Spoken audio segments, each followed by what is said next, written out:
Es costarricense, es radicada en la ciudad de Chicago, Illinois. Tiene una maestría con mención en Psicología Internacional. Se dedica a la consultoría multicultural por medio de su firma, Consultora Multicultural Solutions. Brinda servicios de coaching individual y grupales basado en un modelo de metas y resultados. También es gestora de alianzas académicas bilingües para el programa de maestría internacional de la Universidad de Chicago School of Professional Psychology, en donde también trabaja como profesora universitaria. De igual forma, ahí tenemos los contactos que Laila nos brindó por cualquier información adicional que ustedes deseen. Nuevamente, Laila, las gracias por compartir con la Secretaría Técnica de la Red de Cuidado. Para nosotros es muy valioso todos los aprendizajes que llevamos hasta la fecha y toda la materia en niñez que nos has brindado. Ahora el espacio ya es todo suyo. Buenas tardes a todos, es un placer saludarlos.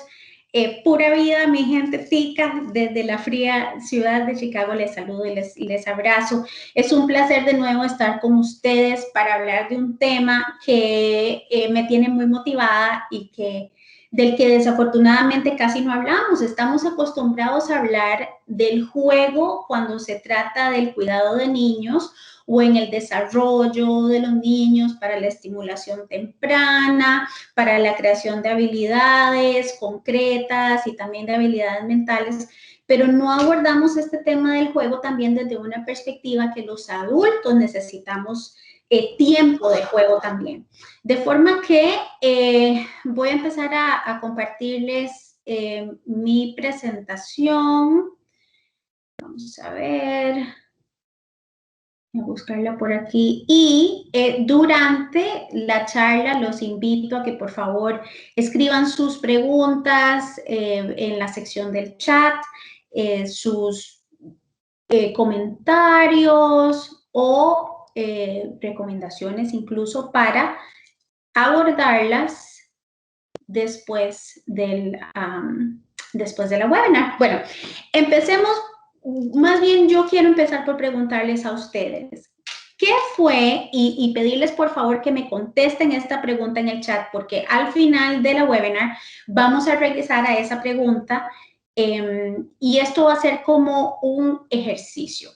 Entonces, cuéntenme cuál fue la última vez que ustedes hicieron algo que los hizo reír hasta llorar, que se agarraron la panza de risa, que se divirtieron tanto que se olvidaron un poco hasta de quién eran ustedes. ¿Cuándo fue la última vez que ustedes recuerdan que tuvieron un momento donde pudieron hacer eso?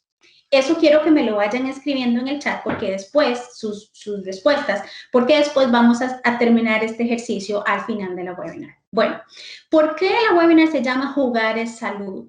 Porque realmente los seres humanos desde nuestra parte psíquica estamos construidos para lo que Freud denominó el placer. Ahora, hay que entender muy bien por qué se dice que la psicología de los seres humanos está construida para el placer o que los seres humanos psicológicamente estamos construidos para el placer.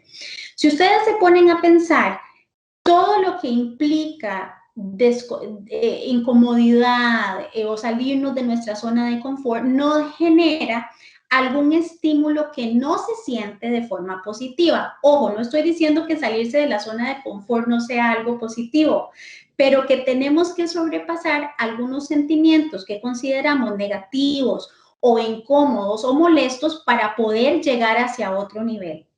Nosotros estamos construidos para el placer, es decir, que deber, trabajar, esforzarnos sin ninguna recompensa que nos motive o nos refuerce esta parte del placer es inútil realmente para el desarrollo. No solamente para el desarrollo mental de niños y el desarrollo psicológico, sino también para nuestro propio desarrollo como adultos. Incluí una frase de K. Redfield Jamison que dice, jugar no es un lujo, jugar es una necesidad.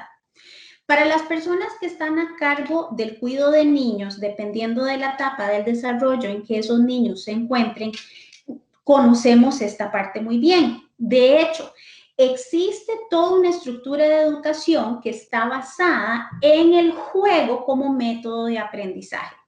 El juego es definitivamente, y vamos a entrar en este tema un poquito más adelante, una forma de aprender. Pero el juego también tiene otras funciones a nivel físico, mental y emocional, además del aprendizaje, que ayudan a regular la respuesta conductual de los niños y también de los adultos.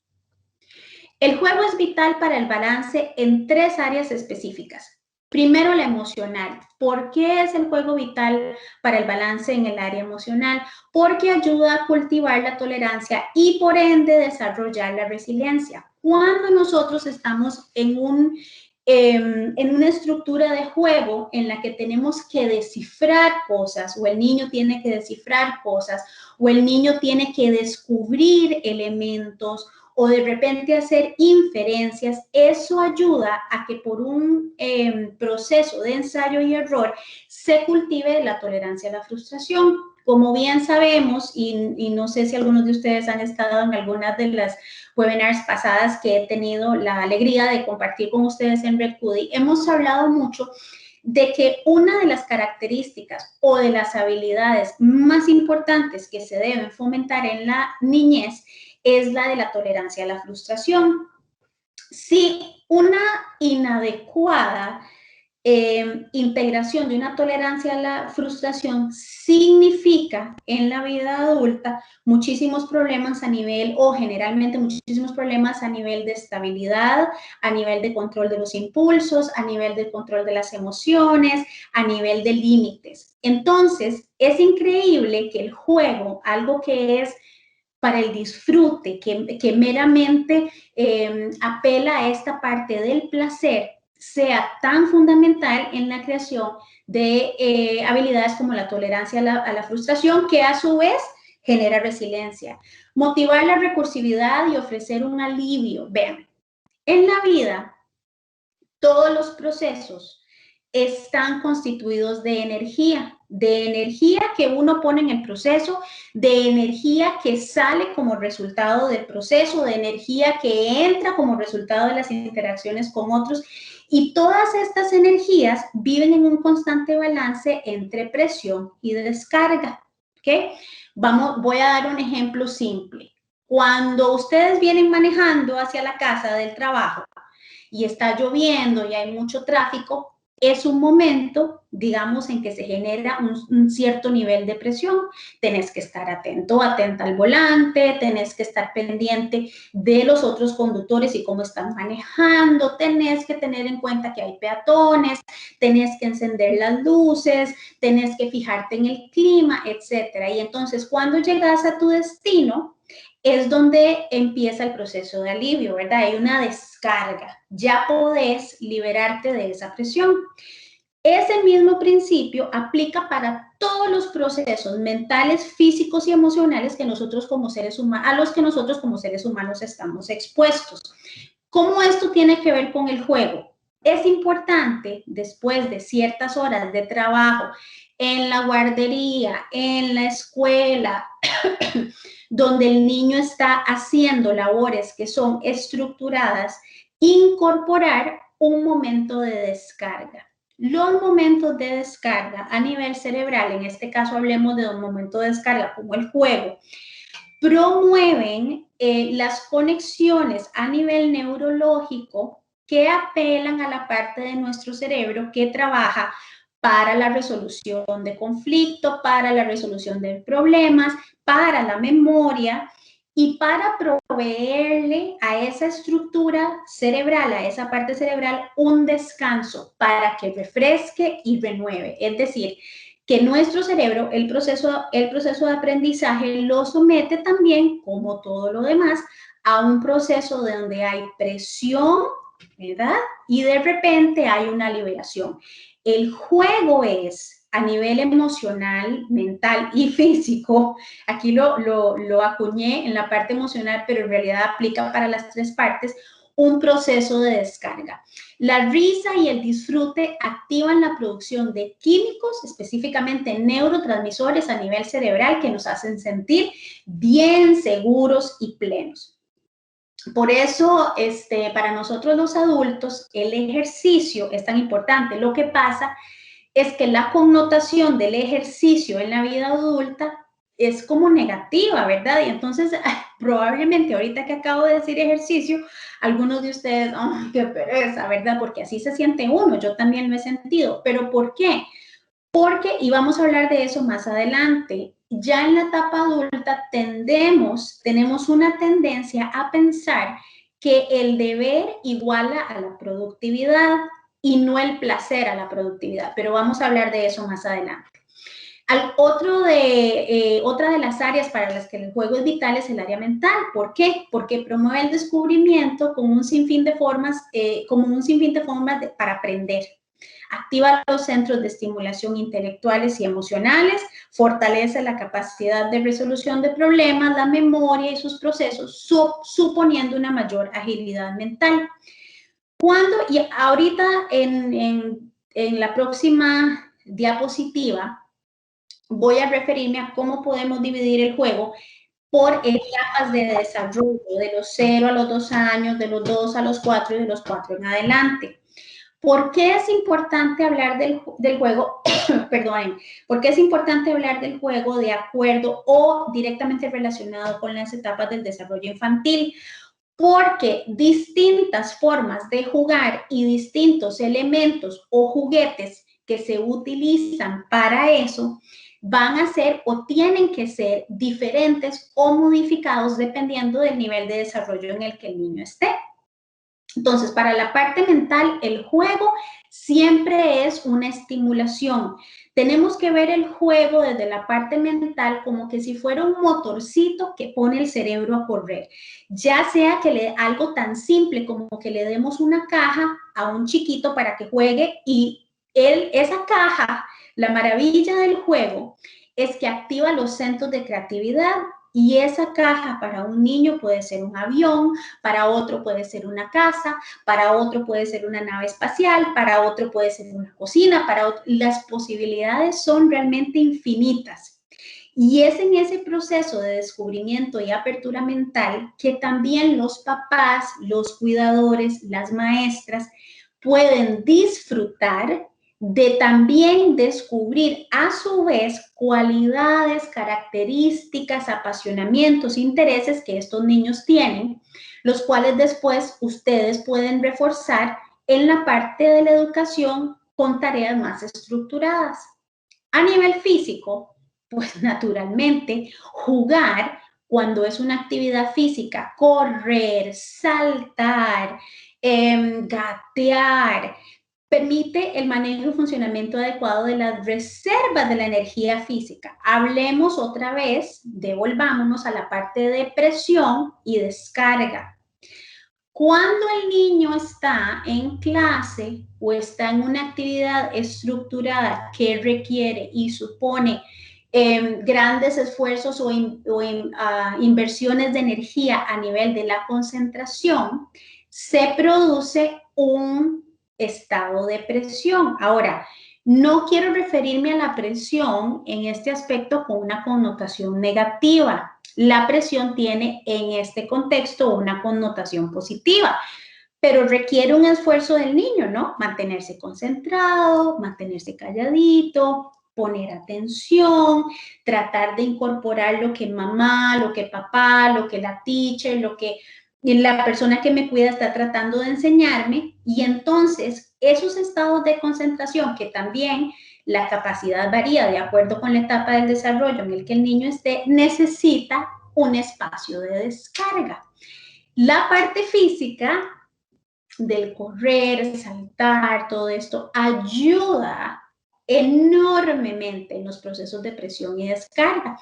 Además de que recordemos que fortalece los pulmones, el corazón, los músculos, las articulaciones, regula el sistema inmunológico, que en este momento es tan importante para todos, y reduce para los adultos los niveles de de cortisol, a un nivel que es aceptable, que es funcional y que nos puede ayudar. Recordemos que el cortisol es la hormona, lo que generalmente se conoce como la hormona del estrés. El cortisol se libera en ocasiones donde se genera una respuesta de ansiedad o una respuesta que activa el impulso de pelea o huida, ¿verdad? Flight, fight, que se llama, que le dicen en inglés, se conoce mucho en psicología con ese nombre, pero a mí me gusta utilizarlo en español, porque estamos hablando español, de pelea o huida, que genera o que hace que el cerebro produzca altos niveles de cortisol. El problema con el cortisol, sobre todo para nosotros los adultos, es cómo vivimos una vida que requiere o que está compuesta de múltiples demandas o múltiples estructuras de presión. Si no hay un espacio para la descarga, ya nosotros a la edad adulta el cortisol nos afecta de maneras mucho más pervasivas y mucho más problemáticas. Ahora bien, el balance en la parte emocional promueve o genera más resiliencia, tolerancia a la frustración. En la parte mental enmarca el contexto de la salud psicológica, control de impulsos, activación de los centros de estimulación positiva, la memoria, la agilidad. Y en la parte física, enmarca el contexto de la salud y la actividad física con repercusiones mentales y emocionales. Una de las grandes problemáticas de la sociedad actual es que los niños se acostumbran solamente a jugar con la tecnología. Vamos a hablar de eso más adelante. ¿Es la tecnología mala para el desarrollo de los niños? Sí y no. No si se utiliza adecuadamente y sí si se utiliza sin límites. Y vamos a hablar de eso más adelante. ¿Hasta acá todo claro? Muy bien. Al jugar se desarrollan habilidades, como les hablaba anteriormente, para moverse, crear, probar, ensayar, recordar y sobre todo relacionarse con los demás. Es por medio del juego que los niños establecen la socialización de forma más natural o de forma que fluye mejor. A través del juego es donde el niño interpreta los sentidos o el significado del mundo que lo rodea y avanza en el desarrollo de su propio pensamiento, incluso el pensamiento crítico. Vamos a hablar de cómo más o menos se ve el juego y cuáles elementos son particulares para 3 etapas del desarrollo de la primera infancia. La primera de los 0 a los 2 años. Durante los 3 primeros meses, el mejor juguete para un bebé es la cara de sus papás, de sus abuelitos, de las personas que los aman. ¿Por qué? Porque el bebé está descubriendo por la parte táctil de los sentidos, ¿verdad? De tocar, de sentir, de ver, de texturas, de dimensiones, ¿verdad? Entonces, el mejor juguete para un niño en esa edad es la parte física, ¿verdad? De la cara específicamente, gestos, sonidos, muecas, ¿verdad? Porque recordemos que es toda la parte de los sentidos que está despertando y que también de alguna manera le dan al niño un concepto del mundo en donde está. Pueden empezar a reconocer que un sonido significa que mamá me está llamando, tal vez un silbido. Pueden reconocer que un sonido como este significa que no están haciendo algo bien. Y entonces empiezan a hacer asociaciones a nivel neurológico y emocional conectadas con estas estructuras de concepto. Es muy importante en esta etapa estimular la imaginación y el sentido de exploración mediante los mismos mecanismos que les digo. Entonces, por eso es común ver que para los coches venden estos juguetitos, ¿verdad? Con diferentes texturas y que de repente se alumbran, entonces el niño tiene que ver para arriba y agarrarlos y tocarlos, o que suenan, porque definitivamente es mediante estos pequeños efectos de sonido, de textura, de tocar, de sentir, que el niño empieza su exploración. Además, durante esta etapa es muy importante la conexión que hay entre el movimiento, y, valga la redundancia, la conexión con otros. Entonces, es una sugerencia que durante esta etapa los papás específicamente acudan mucho a la parte de jugar con el niño desde el movimiento. ¿Y cómo se puede ver el movimiento en esta etapa? No sé si han escuchado hablar algunas de ustedes, mamás o maestras o cuidadoras, madrinas, tías, tíos, abuelitas, acerca de los masajes de estimulación temprana que los papás pueden hacer con los bebés, masajes en los piecitos, con cremitas de aromaterapia, un bañito caliente, ¿verdad? Jugar con los dedos, con las manitas de los niños, los brazos, moverlos para atrás, para adelante, obviamente con muchísimo cuidado y dependiendo de la capacidad y la edad del niño, porque el niño durante este tiempo asocia el movimiento con la conexión, ¿verdad? Con la conexión personal, emocional y de afecto, específicamente con sus papás. Luego de los 2 a los 4 años, el juego ayuda a los niños a tener, y a los niños y a las niñas a tener más confianza en sí mismos. Es en esta etapa donde el niño y la niña empiezan a explorar por sí mismos y entonces se jalan cada torta, ¿verdad? Como por ejemplo que meten el tenedor en el tomacorriente o por ejemplo como que le meten el dedillo en el ojo al perro y el perro se enoja, ¿verdad? Y es aquí donde los niños empiezan a aprender el concepto de acción y consecuencia. Esta parte es tan vital para el aprendizaje que lo recomendado es que con control y manejando el aspecto de riesgo, los papás permiten al niño fomentar la exploración mediante la independencia. ¿Y qué significa esto? Que una vez controlados los riesgos, por ejemplo, tapados los tomacorrientes, el perrito en la jaulita mientras tanto, es decir, asegurarse que en la exploración el niño no se va a lastimar, pero sí que pueda aprender que cada acto o cada conducta que el niño o la niña efectúa tiene una consecuencia. ¿Por qué promueve esto la independencia? Porque entonces el niño de acuerdo o la niña de acuerdo con la consecuencia empieza a tomar decisiones basadas en lo que quiere y no quiere, es decir, en el estímulo positivo o negativo que recibe de acuerdo a esas experiencias exploratorias y de independencia. Esto los empodera muchísimo. Otra parte importante del juego de los 2 a los 4 años es que es la primera socialización fuera de las personas de la casa.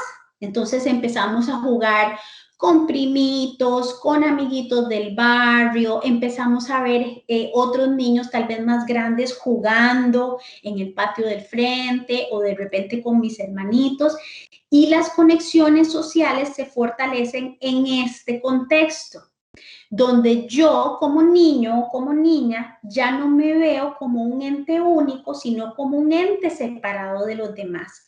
Yo soy mi propia persona y mi mamá es su propia persona, mi papá es su propia persona, mis hermanitos son su propia persona y empezamos a establecer dinámicas de convivencia.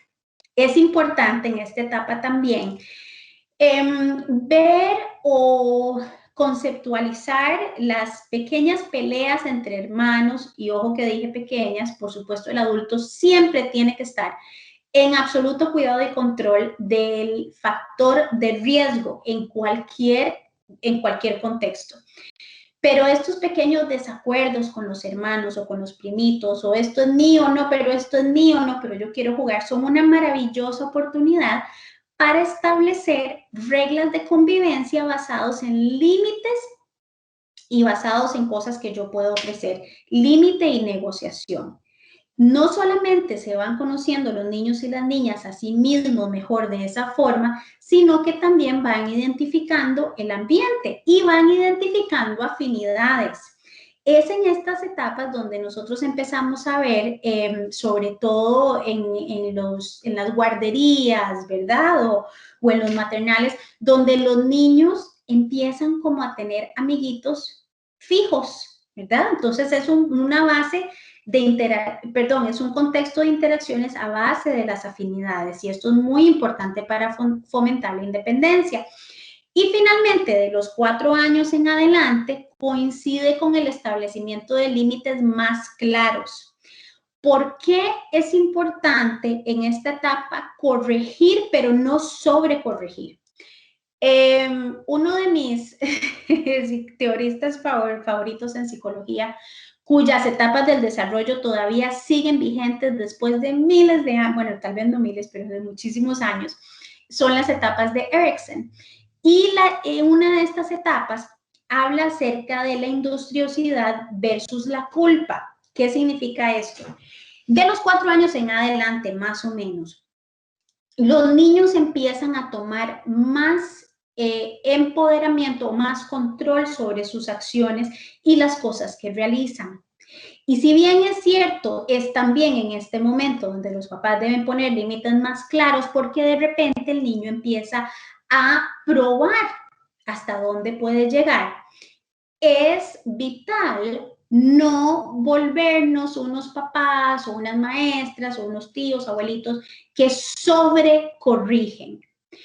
El peligro de la sobrecorrección o de un sistema casi militarizado de conducta en estas etapas es que puede generar cantidades excesivas de sentimientos de culpa que a su vez generan inseguridad, ansiedad, duda en las etapas que prosiguen, acompañando al niño hasta la etapa adolescente y más allá.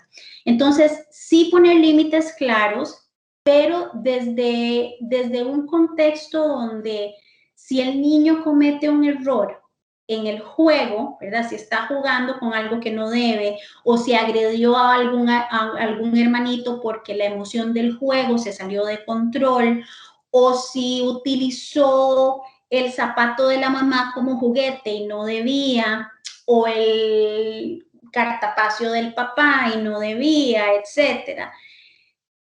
Poner un límite, pero no desde una parte donde se haga sentir al niño como que es una decepción, como hacer sentir al niño o a la niña que sí, esto no lo debes hacer, pero no es un reflejo de quién sos como persona. No estoy evaluando si sos buena o mala o bueno o malo.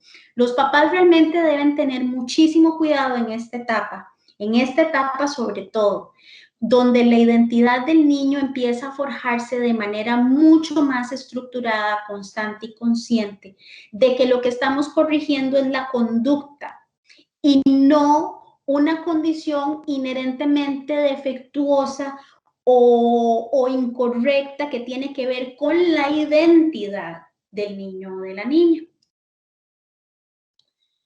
Muy bien, el desarrollo del niño se establece y se potencia en el juego libre, sin prejuicios, ¿ok? Hablemos un poco de los prejuicios con el juego, porque esta parte yo siento que ha limitado muchísimo, no solamente a los papás, sino que ha creado graves confusiones a nivel de la identidad de los niños que se evidencian en la etapa adolescente o en la etapa adulta. El niño debe ser libre de elegir, siempre y cuando no signifique un riesgo para él o para otros, los tipos de actividades, juguetes y temas, porque esto es parte de un desarrollo saludable. Algunas veces, desafortunadamente, somos nosotros los adultos los que interferimos en un proceso absolutamente natural y necesario para el desarrollo correcto de las estructuras mentales saludables por nuestros propios prejuicios, temores o estereotipos. Y vamos a entrar en esto específicamente. ¿Cuáles son algunos de los mitos dañinos acerca del juego? Bueno, uno de los más famosos. El color rosado es solo para las niñas. Yo no les puedo explicar a nivel de salud mental lo dañino, lo pernicioso y lo equivocado que es este enfoque. ¿Por qué? Porque los niños no tienen un conocimiento del significado que los adultos le hemos asignado a los colores. Los colores son colores. Para ellos, todos los colores son oportunidades. Para ellos, todos los colores son maravillosas opciones con las cuales jugar. Sin embargo, cuando yo como adulto tengo una connotación negativa de que si mi hijo varón quiere utilizar un muñequito de color rosado para jugar, o si mi hija quiere utilizar un muñequito celeste para jugar, ahí yo estoy imponiendo un estereotipo dañino sobre la elección o la escogencia de mi niño o de mi niña, que nada tiene que ver con el significado que yo le he asignado al color. Es muy importante que nosotros como adultos empecemos a diferenciar qué es lo que yo pienso y qué es lo que mi hijo o mi hija puede estar pensando. Cuando mi hijo quiere jugar con un osito rosado, es porque le pareció divino el color y le pareció qué linda oportunidad de jugar con este muñequito. Cuando yo lo regaño o lo limito de forma negativa y le digo no, porque los ositos rosados son solo para mujeres, entonces estoy apelando a la parte de la vergüenza. El niño no incorpora eso como, ok, así es como funciona. No, el niño incorpora eso como, ¿qué hice mal? ¿Ok? Y recuerdan lo que estábamos hablando recién acerca de poner límites sin dañar la identidad del niño. Bueno, esto es un ejemplo. Otro, los hombres juegan a los carritos, las niñas a las muñecas. Los juguetes, señoras y señores, son solamente juguetes. Llegará el momento en el desarrollo del niño donde naturalmente los varones se van a identificar más con cierto tipo de juego. Generalmente el varón es más físico en la expresión del juego que la mujer, aunque claro que hay excepciones y esto no es dependiente del género, pero los juguetes son juguetes, son simplemente eso, juguetes. El rol de los adultos es asegurarnos que el juguete o el elemento, el objeto que el niño está usando para jugar no sea dañino, sea apropiado para la edad y sea apropiado para el desarrollo o la etapa del desarrollo en el que el niño se encuentra. Otro de los mitos es que el juguete debe ser caro o muy elaborado. Esto tampoco es cierto.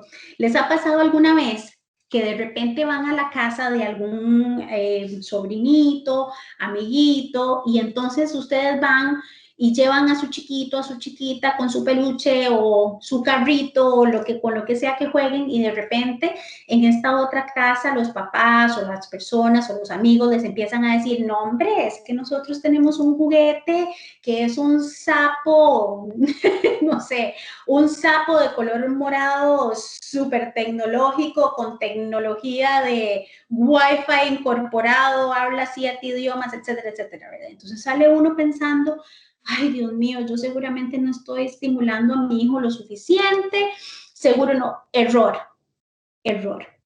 El juguete no debe ser caro o elaborado para ser un estimulador apropiado de la actividad mental y del fortalecimiento emocional. Y de hecho, los juguetes sencillos, está comprobado, permiten a los menores descubrir y generar más ideas, porque ¿qué requiere más esfuerzo? Apretarle el botón al sapo morado súper actualizado con tecnología Wi-Fi incorporada, etcétera, o tener una caja de cartón e imaginarme qué puedo hacer con ella. Una de las premisas más importantes en la niñez es la de la creatividad. Si existe un momento en el desarrollo de nuestra vida donde somos pura creatividad, sin las limitaciones de la sociedad, sin las limitaciones de lo que deberíamos hacer, sin las limitaciones, la creatividad está en su momento más puro, más delicioso y más aprovechable en la niñez. Y entonces es el deber de los adultos que estamos alrededor de estos niños de potenciar su capacidad para generar ideas. Y de último, aunque hay muchos mitos más, incluí solamente 4 para esta ocasión. Utilizar el juego como una estrategia abrumante de aprendizaje. Esto es un mito y esto va relacionado con la parte, utilicemos el ejemplo del sapo súper revolucionado de color morado. No sé por qué pensé color morado, pero ok. Tratar de convertir a un niño o a una niña en un sobrehumano, arruina los beneficios emocionales del juego. No transformemos el juego en una actividad para calmar nuestros, aquí estoy hablando de los adultos, no utilicemos el juego en nuestros hijos, en nuestros sobrinos, en los niños que amamos, para compensar por lo que nosotros pensamos que ellos deberían estar haciendo. Ejemplo, los niños necesitan en el juego tiempo en el que ellos puedan decidir, figurar, desarrollar las herramientas para ver qué van a hacer. Volvamos al ejemplo de la caja. Si yo tengo un grupo de niños y tengo una caja vacía y les digo, ok, chiquillos, ahora vamos a jugar a que ustedes van a inventar qué hacer con esta caja. O desarrollemos una historia en que la caja sea la protagonista, ¿ok? Y yo los dejo jugar. Ellos necesitan ese tiempo de pensar, de crear, de generar ideas para poder desarrollar las habilidades mentales que el juego mismo promueve. Si nosotros pretendemos que nuestros hijos, y yo soy, y personal y profesionalmente, soy una gran crítica de la sobreestimulación. Ojo que no dije la estimulación. La estimulación es absolutamente, es más, es vital para el desarrollo mental, físico y emocional del niño, pero la sobreestimulación, ¿okay? Estoy hablando de extremos y ningún extremo es bueno. Recuerdo alguna vez que fui psicóloga de una escuela por muchos años, que teníamos un niño pequeño que tenía la expectativa por medio de sus padres que tenía que leer en cierto tiempo. ¿Okay? Estamos hablando de un niño que tal vez tenía unos 3 años. Quiero comentarles que el proceso del desarrollo humano se llama proceso por una razón. Todo proceso lleva un tiempo específico. No siempre es el tiempo que yo quisiera, no siempre es el tiempo que yo desearía, pero es un tiempo que debe ser respetado y que es independientemente de mi deseo como adulto. A su vez, cada niño individualmente, ¿verdad? Hablemos de 2 niños, por ejemplo, Irene y Fernando, ¿ok? Irene es mucho más rápida para el juego intelectual y Fernando, digamos que es mucho más rápido para el juego físico. La mamá de Irene quiere que ella salte y brinque como brinca Fernando, pero Irene no tiene esta disposición todavía o no ha llegado hasta ese momento de su desarrollo. Los seres humanos somos únicos, todos. Y esto no es diferente de los niños. Entonces, cuando queremos utilizar el juego como una estrategia de aprendizaje para convertir a nuestro hijo o a nuestro sobrino o a nuestro, ¿verdad?, ahijado en el próximo genio, ¿verdad?, estamos estropeando un proceso de desarrollo que es dado por ley natural y que además respeta los derechos del niño en términos de la personalidad, de las fortalezas y las debilidades a nivel emocional que todos los seres humanos tenemos. Entonces, esto es una petición que yo siempre hago como psicóloga. Tratemos de que el juego sea lo más divertido posible y les aseguro que entre más divertido, más método de aprendizaje será. En cuanto se convierte en una obligación, estamos de alguna manera dándole una connotación adulta a algo que debe ser meramente enfocado en la parte infantil, en el desarrollo o en la etapa infantil. ¿Tenemos alguna pregunta hasta el momento? ¿Todo va quedando claro? Muy bien. Ok, hablemos entonces del uso de la tecnología. A mí me gusta pensar que la mayoría de las cosas en la vida, sí hay cosas que deben ser blanco o negro, pero las otras cosas, que generalmente son la mayoría, pueden ser un matiz. Y ese matiz viene dado dependiente del contexto, del momento, de las características psicológicas, emocionales de la persona, etc.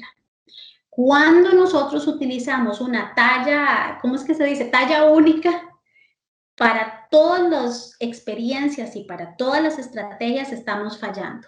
Esto aplica para la tecnología. Es cierto, la tecnología o el uso excesivo de tecnología, especialmente en niños de edades muy cortas, es muy dañino a nivel cerebral. Sin embargo, existen formas de utilizar la tecnología de manera dosificada que puede funcionar para un desarrollo no solamente creativo, pero un desarrollo diverso, de diversas habilidades, no solamente mentales, pero también emocionales en el niño. Un juego, por ejemplo, donde el niño, hablamos de otra vez del sapo super recargado, Wi-Fi incorporado, ¿verdad? No sé, debería haberle puesto nombre, pero no se me ocurre. Un juego donde el niño toca un botón no representa un reto para el cerebro, porque no está estimulando ninguna parte de la imaginación ni de la creatividad. Acabamos de decir, les acabo de contar, que si existe un momento en el que el niño que existe un momento en el desarrollo humano en que la creatividad está en su nivel más delicioso, increíble, en su experiencia pico, es durante la infancia. Entonces, ¿por qué vamos a querer bloquear eso? No hay sentido, ni estimulación, ni beneficio en utilizar solamente juguetes en donde el niño no tenga que hacer ningún esfuerzo a nivel de imaginación y creatividad. La otra parte es que es de vital importancia saber que el uso excesivo de estos aparatos abruma el cerebro del niño. Veamos el cerebro del niño, imaginémonos el cerebro de un niño de los 0 a los 7 años específicamente, bueno, y también más allá, pero específicamente los primeros 7, 8 años, como una masa sumamente frágil porque está desarrollándose. Entonces, estas tecnologías y el uso excesivo de estas tecnologías son una agresión al desarrollo de esta masa. Realmente la agreden. Y de hecho, la luz azul que contienen los teléfonos inteligentes, y no sé si ahí vi que les puse inteligentes entre comillas, a los aparatos, especialmente está comprobado que afectan los lugares del cerebro que se encuentran en desarrollo, donde además se gestiona toda la parte del juicio o se construye toda la parte del juicio, del control de impulsos, etc. Incluso para nosotros los adultos está comprobado que por lo menos 1 hora y media, 1 hora antes de dormir idealmente, es importantísimo no ver el teléfono, no ver la computadora, porque eso le manda señales a nuestro cerebro de excitabilidad en momentos donde más bien lo que debe suceder es que debe haber una baja de excitabilidad para entrar en un periodo de descanso.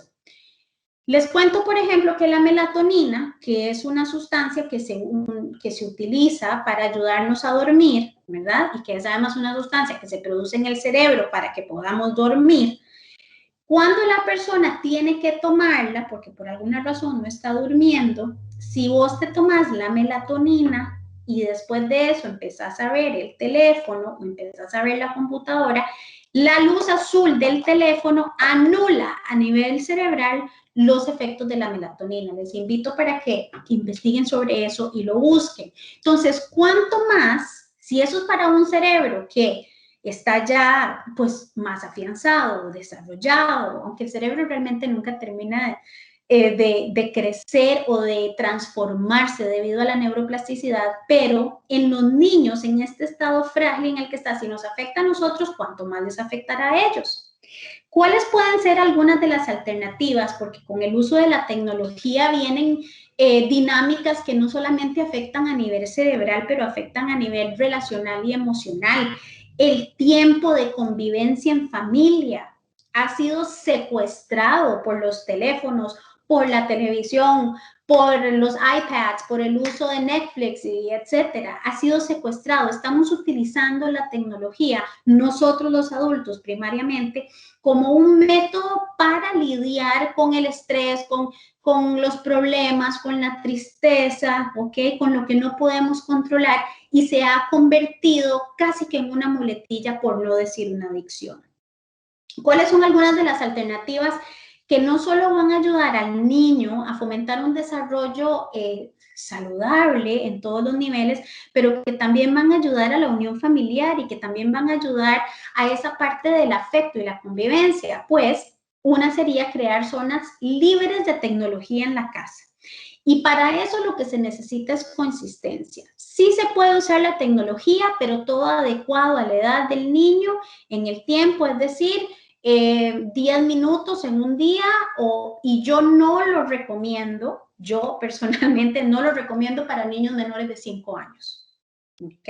Pero bueno, hay posiciones encontradas en esto. Yo soy bastante clara en que no lo recomiendo antes de los 5 años, pero pueden haber formas de usarlo, hablando ustedes con su pediatra, con su psicólogo, etcétera, que puede también, que pueden manejarlo de forma que sea beneficioso.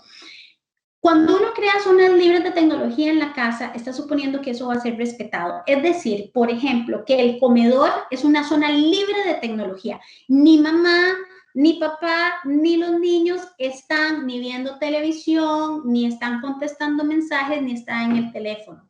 Podemos crear horas libres de tecnología. Yo, por lo menos como adulta, generalmente después de las 6:30 de la tarde, no uso el teléfono.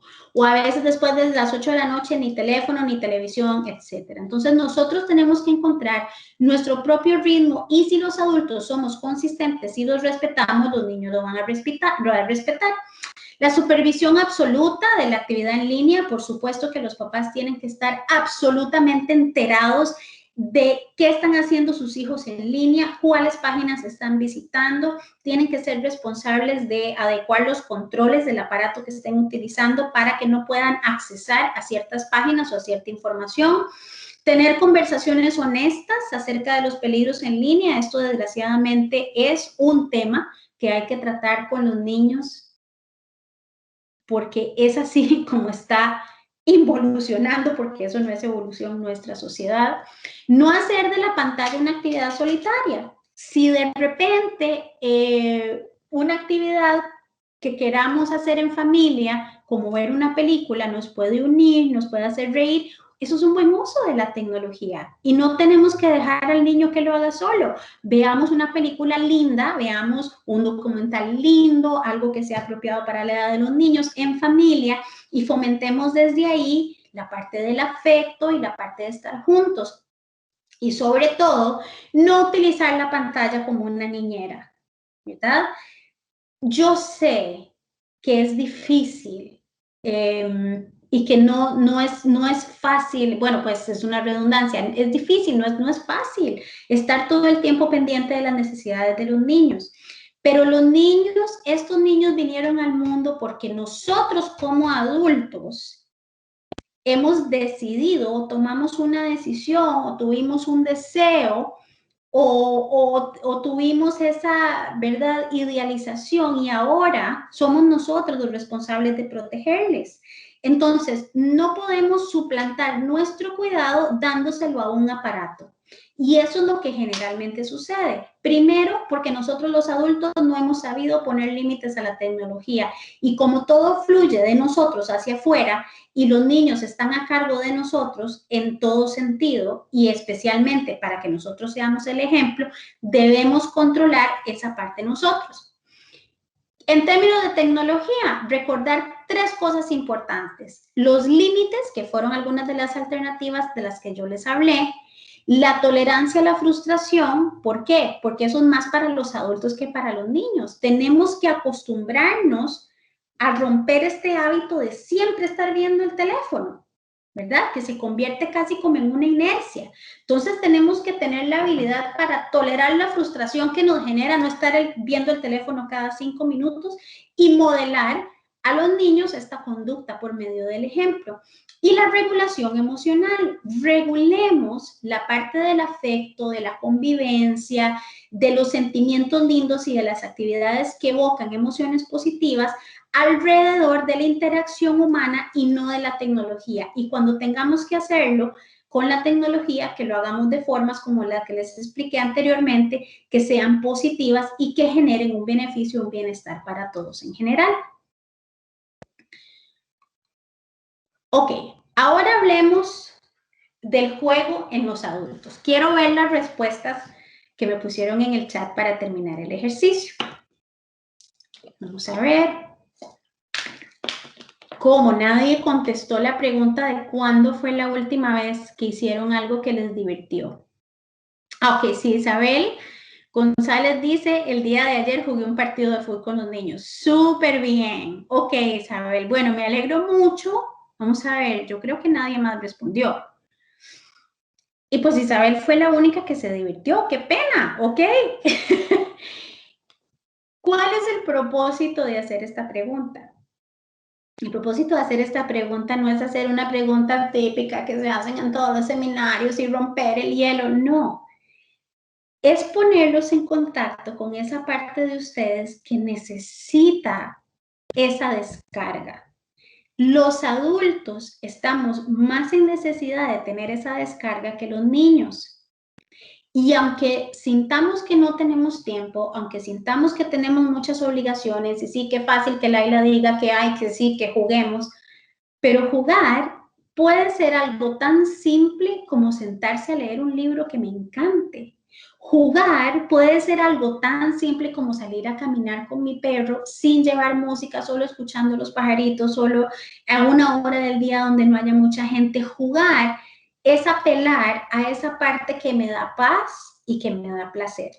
Y si nosotros los adultos no priorizamos la parte del juego, la parte del placer, la parte del disfrute, nuestro propio desarrollo emocional se ve afectado negativamente, lo cual, por ende, afecta el desarrollo emocional de los niños que tenemos a cargo. Vamos a hablar ahora específicamente del juego en los adultos y cómo ayuda el tiempo de juego.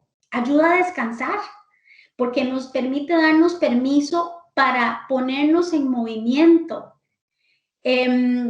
Decidir sobre nuestro descanso nos empodera, porque es mucho más fácil tomar decisiones en cuanto a lo que tenemos que hacer que tomar decisiones para incorporar bienestar en nuestras vidas. Eso genera un nivel de empoderamiento delicioso también para nosotros los adultos y muy necesario. El juego nos recuerda el valor de dejar fluir, de dejar ser, que a los adultos nos cuesta tanto. Es avivar la llama de la emoción. Nos ayuda a no rumiar los problemas, porque jugar ayuda a que nuestro cerebro genere soluciones mientras extrañamente está desconectado del problema. Ustedes sabían que una de las máximas para resolución de problemas a nivel cerebral es dejar de pensar en el problema y darle al cerebro el espacio para que se desinflame y se descargue de esta parte de constantemente estar pensando en algo que necesito resolver. Genera soluciones mediante el desganche. Además de que previene el Alzheimer y otro tipo de demencias. Conectar. ¿Por qué? Conectar con nuestro niño interior, nuestra niña interior, que es tan importante, que es vital, con la parte de nosotros que nos recuerda de nuestros sueños, de las cosas que nos hacían reír a carcajadas, de aquello que nos hacía sentir realmente que la vida era buena. Construir, nos ayuda a construir ¿qué? Relaciones significativas, mejores círculos de influencia, una estructura de descanso con base en prioridades. Si mi prioridad es tener mi fuente llena para yo poder dar agua fresca a los demás, entonces yo voy a estar en una perspectiva de vida donde también voy a interactuar con gente que tenga los mismos intereses, tal vez no los mismos intereses, pero las mismas metas que yo, en el sentido de que yo me pongo como prioridad. Nadie puede dar algo que no tiene. Y les invito a hacer un ejercicio que es incorporar una actividad de placer Obviamente, que no sea riesgosa para ustedes ni para nadie más. De placer del bueno, del placer del lindo, no del placer adictivo, pero del placer que nos hace felices, que nos da bienestar, que nos ayuda a respirar en paz. Háganlo por 10 días y midan su nivel de productividad al final de esos 10 días. Estoy segura que se van a sorprender muy positivamente y va a ser una gran motivación para seguirlo haciendo. Y por último, ¿cómo ayuda el tiempo de juego a los adultos? Ayuda a recortar el tiempo en formas que funcionen para nosotros, no en formas que funcionen para los demás, ni para el jefe, ni para lo que todo el mundo me está pidiendo. A veces como adultos nos sentimos jalados en 7 direcciones al mismo tiempo, cuando en realidad quienes siempre hemos tenido y seguimos teniendo el control de nuestro tiempo somos nosotros. Nos ayuda a establecer límites de autocuidado. Y finalmente, les quiero dejar una reflexión, y esta es específicamente para nosotros los adultos. Cuando jugamos, es decir, cuando incorporamos actividades placenteras en nuestra vida, tenemos una actitud diferente ante ella. Jugar es diversión, jugar es posibilidad, jugar es nuevos horizontes, jugar es vitalidad y alegría. Incorporar esa energía que revitaliza a nuestra vida, ¿se imaginan todo lo que podría ser? ¿Cómo podría ser nuestra vida diferente si estuviéramos más revitalizados por dentro? Podríamos afrontar la vida con muchas más posibilidades de alcanzar éxito. Y sobre todo, recordaríamos que la vida no es solo deber, ni que tampoco es sufrimiento. ¿Y vos? ¿Qué haces para jugar? ¿Qué te hace feliz? Muchas gracias.